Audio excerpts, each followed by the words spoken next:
जब पता होगा कि आपने भोजन किया है तभी मुझे तृप्ति मिलेगी आर्य। तभी मुझे भोजन करने की इच्छा होगी कि आपके कंठ से ग्रास न उतरने का विचार ही मुझे भयभीत कर रहा है आर्य।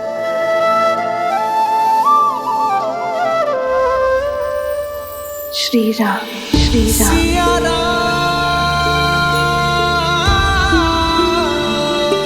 सीते,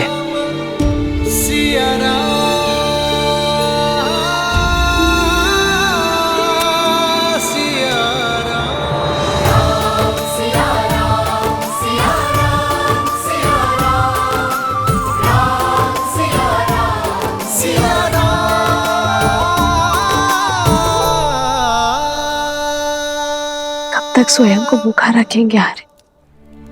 जब तक ये ना जान जाओ कि मेरी सीता ने भोजन किया है या नहीं। कभी आपसे पहले भोजन किया है मैंने। इसीलिए तो सीते। आर्य, जब दो लोगों में गहन और सच्चा प्रेम हो तो वो एक दूसरे का प्रतिबिंब बन जाते हैं। एक दूसरे से दूर होकर भी एक दूसरे से अलग नहीं हो पाते। एक का सुख दूसरा अनुभव करता है, एक का दुख दूसरे को व्याकुल करता है। आर्य, यदि आप सुखी नहीं रहेंगे, जीवित रहने का मार्ग नहीं खोजेंगे, तो मैं सुख के साथ अपना जीवन कैसे व्यतीत कर पाऊंगी आर्य? मेरे लिए, मेरे गर्भ में पल रही संतान के लिए आपका सामान्य होना आवश्यक है आर्य। इसलिए स्वयं को क्षमा कर दीजिए। भाग्य के इस लेख को स्वीकार लीजिए आर्य, और हमारे वियोग को एक नए सौभाग्य का प्रारंभ समझकर आगे बढ़िए। ये मस्तिष्क तुम्हारी कही हर बात मानता है सीते, पर इस मन का क्या करूं? जैसे मैं अपनी संतान के स्वास्थ्य, उसके सुख के लिए तत्पर हूं, वैसे ही आपको आपकी संतान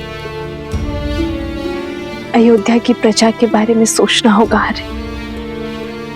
आपके भूखे रहने से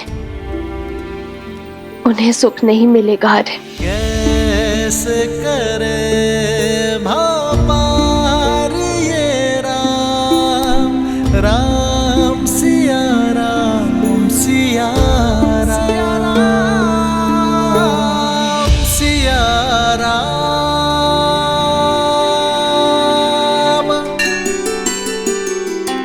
प्रेम समर्पण करुणा ज्ञान से है भरा दो प्यारा नाम।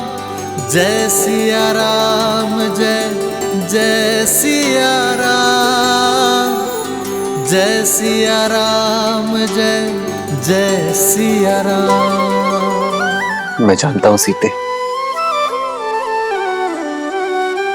जब तक मेरे मुख में ग्रास नहीं जाएगा तब तक तुम भी नहीं खाओगी। इसलिए मैं अपना व्रत तोड़ता हूं। तुम भी खा लो सीते।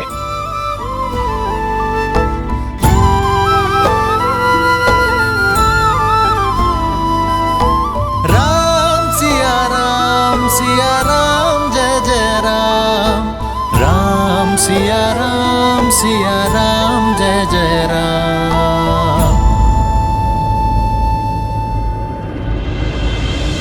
जन्म जन्म का है ये संगम, राम रतन सीता वैभव धन। लगता है आपने भोजन ग्रहण कर लिया है आर्य।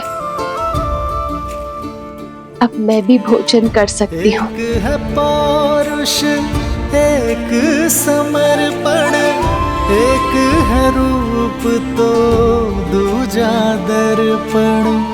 राम है लोचन सीता दृष्टि, राम है बादल सीता वृष्टि।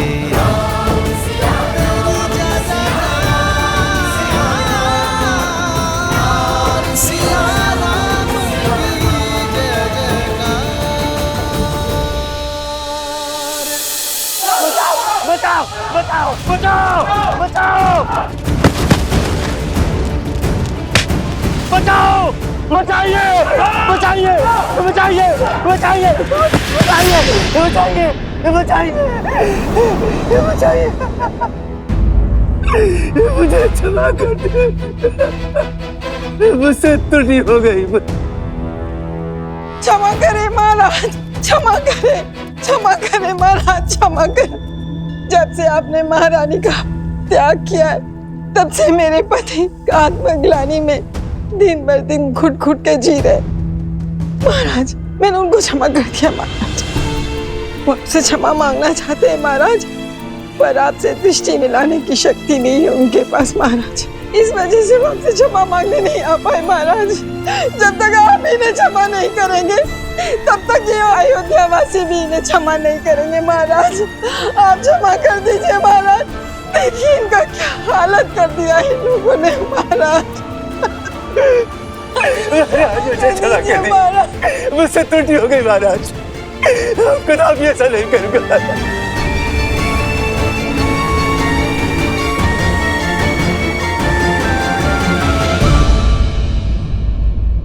उठिए देवी, उठो। इन नगरवासियों का कोई अपराध नहीं है, इन्होंने कोई दोष नहीं किया है। मैं जानता हूं महाराज, मैं इसी योग्य हूं, मुझे क्षमा कर दीजिए महाराज, मेरी मति भ्रमित हो गई थी महाराज, मुझे क्षमा कर दीजिए प्रभु, मुझे क्षमा कर दीजिए। मैं तुम्हें क्षमा करता हूं वस्त्रक, किंतु क्षमा के साथ साथ दायित्व भी आता है। मैं आज तुम्हें एक दायित्व सौंपता हूं कि तुम ना केवल अपनी पत्नी को सम्मान सहित अपने जीवन में सम्मिलित करोगे, बल्कि अपने राज्य की रक्षा भी करोगे। यह ध्यान रखोगे कि लोक अपवाद से कोई भी किसी भी तरह प्रभावित ना हो।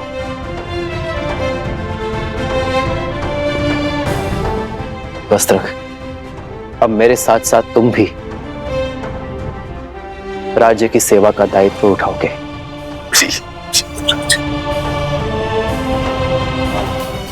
अब मैं किसी के बहकावे में नहीं आऊंगा। मुझे स्मरण है, कोई धूर्त वृद्ध ब्राह्मण का भेष बदलकर आया और मुझे भ्रमित करके चला गया।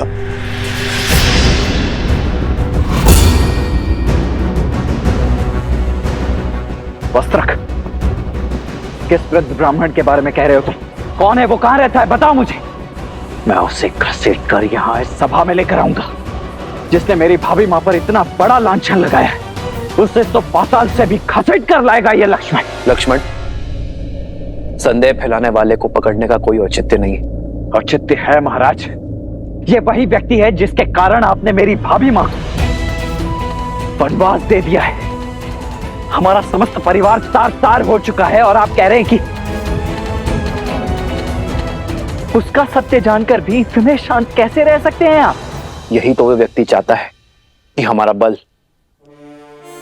हमारा श्रम हम व्यर्थ करें। हमें हमारी शक्ति, हमारे बल को लोक अपवाद फैलाने वाले को पकड़ने में नहीं, बल्कि स्वयं और राज्य को इतना सशक्त बनाने में लगानी चाहिए कि भविष्य में कोई भी लोक अपवाद हमें प्रभावित ना कर सके।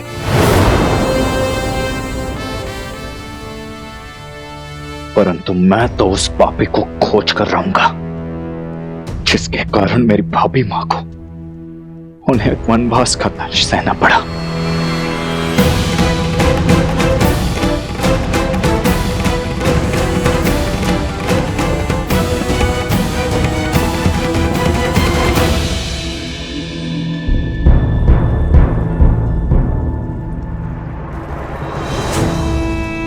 उत्तम नहीं, अति उत्तम उत्तर दिया है उस राम ने मेरे छल का, करुणा और त्याग का आवरण ओढ़कर छल का ऐसा लट्टू फेंका है कि सब चारों खाने चित त्याग का डंका बजाकर पुनः अयोध्या का प्रेम पा लिया।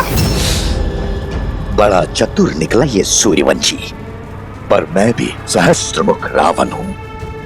सहस्त्रमुख रावण, छल के हर खेल का महारथी।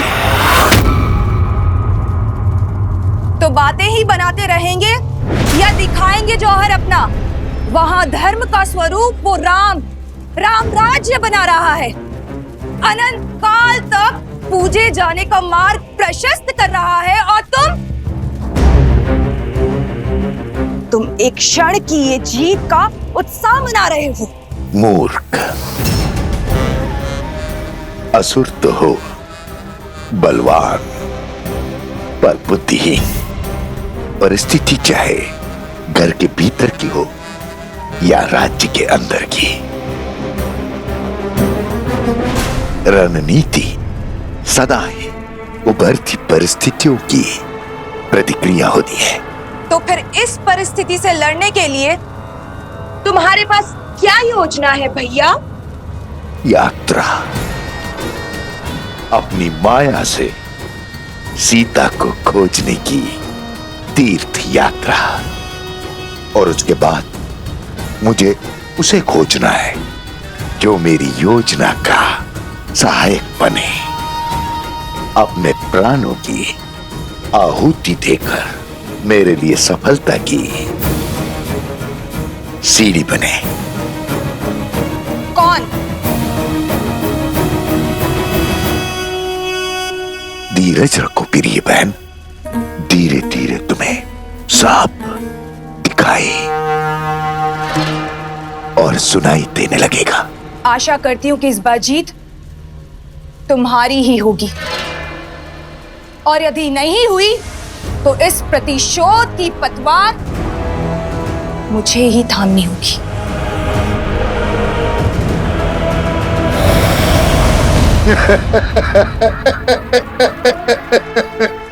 भावुक हो गई प्रिय बहन, भावुक हो गई। किंतु बहन, युद्ध भावनाओं से नहीं, युक्ति से लड़े जाते हैं। युक्ति से यात्रा आरंभ हो।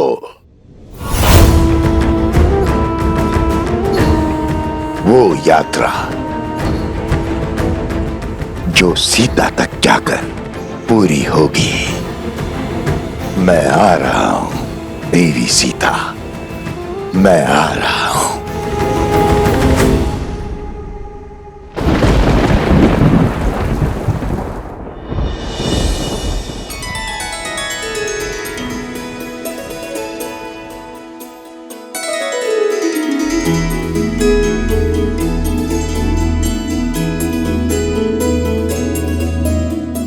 कह नहीं सकते, किंतु अपनी माता की हर बात अवश्य सुनते हो तुम दोनों, है ना? तो चलो, आज तुम्हें अपने प्रभु की लीला सुनाती हूँ। राजा राम से तुम्हारा परिचय करवाती हूँ। वो राजा राम जिनकी भुजाओं में जितना बल है, उससे अधिक प्रेम उनके हृदय में है। अपनी प्रजा को अपने परिवार से ऊपर रखने वाले शासक हैं। और स्मरण रहे, पथ चाहे कितना भी कठिन क्यों ना हो, यदि उनके दिखाए धर्म पथ पर चलोगे तो सदा हल पाओगे।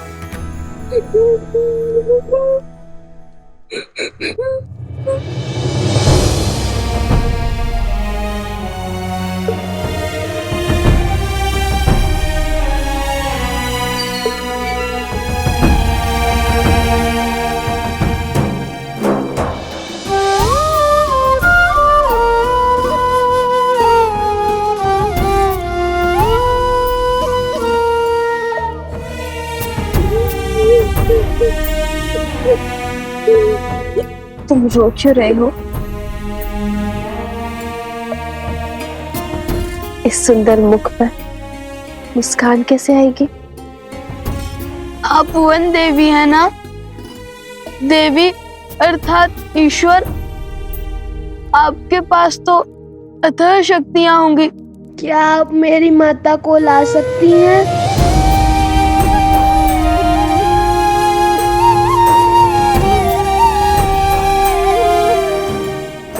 कुमुदनी,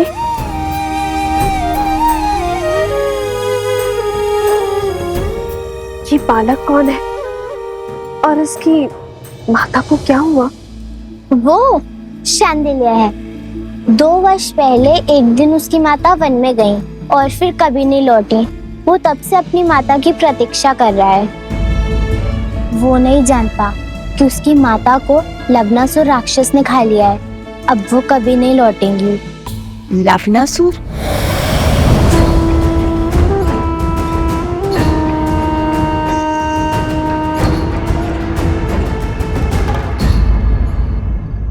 पुत्र अर्जुन,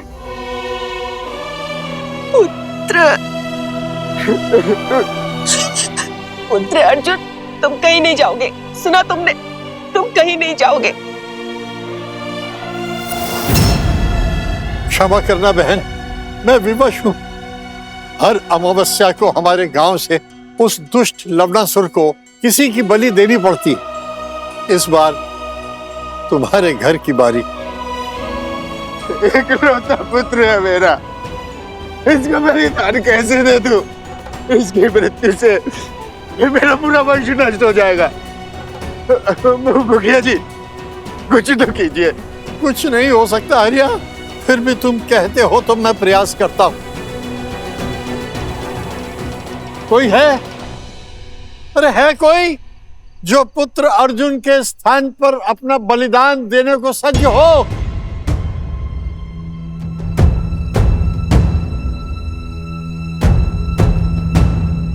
गुरु माँ कहती है यहाँ से कुछ ही दूर कौशल राज की सीमाओं के बाद एक नगर है, मधुपुरी। लवणासुर वहीं का राजा है। वो मनुष्यों का आहार करता है और कभी कभी कौशल की सीमाओं के पास आक्रमण कर मनुष्यों को खा जाता है।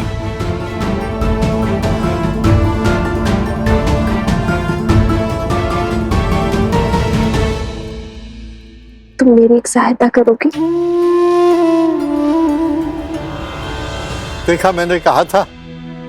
चलो पुत्र, और कोई उपाय नहीं। मैं हूं ना।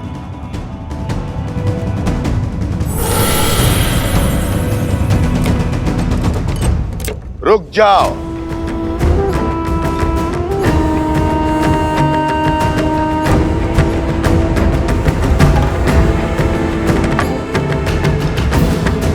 मैं चला जाता हूं।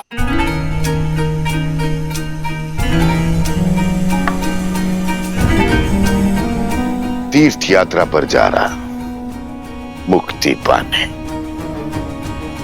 अच्छा अवसर प्राप्त हुआ है। मुझे जीवन से कोई मोह नहीं है। मैं सच्ची हूं। प्राणों की आहुति तो देनी पड़ेगी। धन्य हैं आप। आप जैसे महापुरुष कहाँ मिलते हैं संसार में। आपका बहुत बहुत धन्यवाद।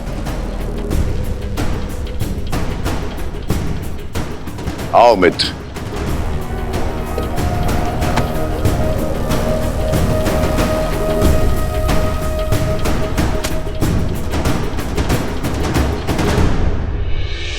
चलो मित्र, मार्ग सरल नहीं होगा, अंत तक पहुंचना है। सिया राम।